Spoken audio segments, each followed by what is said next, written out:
नमस्कार, मैं Anil Galgali. Corona vaccine को लेकर जो मुंबई महानगर पालिका लंबी कवायद कर रही है, उस कवायद में उसे सफलता क्यों नहीं मिली? आखिर क्या ऐसी वजह थी कि मुंबई महानगर पालिका ने टेंडर जारी करने के बावजूद भी आज एक भी कंपनी उस टेंडर में पात्र नहीं हो पाई? कोरोना से लड़ना है, डरना नहीं, इस वाक्य को लेकर मुंबई महानगर पालिका ने टेंडर की प्रक्रिया शुरू की। सबसे पहले 12 मई तक उस टेंडर को लेकर उन्होंने पूरी की पूरी प्रक्रिया करते हुए टेंडर जारी किए, लेकिन दुर्भाग्य से एक नहीं दो बार टेंडर की अवधि सीमा बढ़ाई गई, लेकिन किसी भी कंपनी ने जो उसमें अलग अलग प्रावधान किए गए थे, जो नियम थे, जो शर्त थे, उस पर लागू नहीं हुए।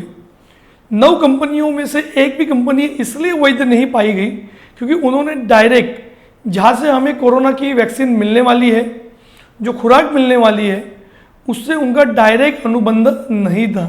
दुर्भाग्य से जिस तरह से 1 करोड़ वैक्सीन के लेकर जो टेंडर जारी हुआ, उसे लेकर मुंबईकर खुश थे, सरकार भी उत्साह में थी, और कहीं ना कहीं तो मुंबई में जो कोरोना के बढ़ते हुई संख्या, होने वाली मौत, उसे रोकने के लिए सबसे महत्वपूर्ण था कोरोना की वैक्सीन। इसी के लिए महानगर पालिका ने 1 करोड़ के लिए टेंडर जारी किया। वैसे इस राज्य के जो उप मुख्यमंत्री अजित पवार, उन्होंने पहले ही कहा था कि इतने बड़े महत्वपूर्ण काम के लिए टेंडर की आवश्यकता नहीं थी, लेकिन इसके बावजूद भी महानगर पालिका ने टेंडर जारी किया। और आज हमें क्या उसके परिणाम सामने आए, क्योंकि एक भी कंपनी उसमें सफल हो नहीं पाई। और आज जब कोरोना की तीसरी लहर आने की संभावना बढ़ चुकी है, सबसे ज़्यादा मुंबई उससे प्रभावित होने की संभावना भी लोग कह चुके हैं, इसी के बीच अगर हमारे पास कोरोना की वैक्सीन की खुराक नहीं होगी तो मुंबईकरों का क्या होगा?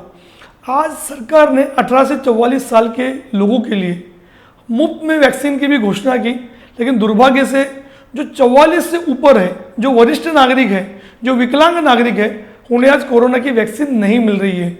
स्लॉट को बढ़ाया गया, पहले 28 दिन का स्लॉट था, उसे बाद में 44 दिन किया गया, और आज स्लॉट को 84 दिन का समय लग रहा है।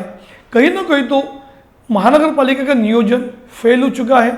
आज जिस तरह से कोरोना की वैक्सीन को लेकर जो टेंडर जारी किए थे, उसमें भी उनको सफलता नहीं मिली। कल ही महानगर पालिका के जो वरिष्ठ अधिकारी है, वो डॉक्टर रेड्डीज लैबोरेटरीज से बात कर रहे हैं, जो स्पुतनिक कंपनी से डायरेक्ट उनका संबंध है।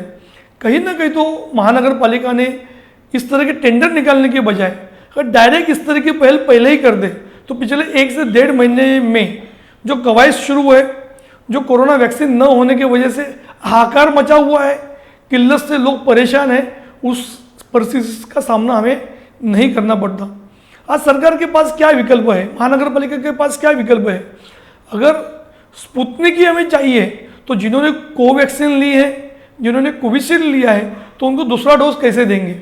कहीं ना कहीं तो सरकार को अब केंद्र सरकार से बात करने की आवश्यकता है, क्योंकि कोविशील्ड और कोवैक्सीन ये हमारे केंद्र सरकार के दायरे में आता है, और स्पुतनिक को हम डायरेक्ट परचेस कर सकते हैं। तो अभी महानगर पालिका को डायरेक्टली जो हमारे मुख्यमंत्री उद्धव ठाकरे जी है, उनकी कई बार वीसी के मार्फत प्रधानमंत्री से भी बात होती है, उन्हें डायरेक्टली नरेंद्र मोदी हो, हर्षवर्धन हो, उनसे बात करनी चाहिए, ताकि जो कोविशील्ड और कोवैक्सीन का सबसे बड़ी मात्रा अगर हमें मुंबई को मिलती है, तो जिन्होंने पहला डोज लिया है उसे सेकेंड डोज के लिए वो पात्र हो सकते हैं।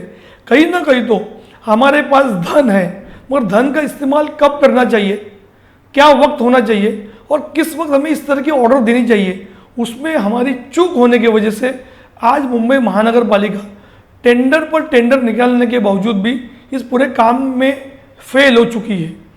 हमारी मुंबई महानगर पालिका के आयुक्त इकबाल सिंह चहल से अनुरोध है कि आप थोड़ी पहल करें।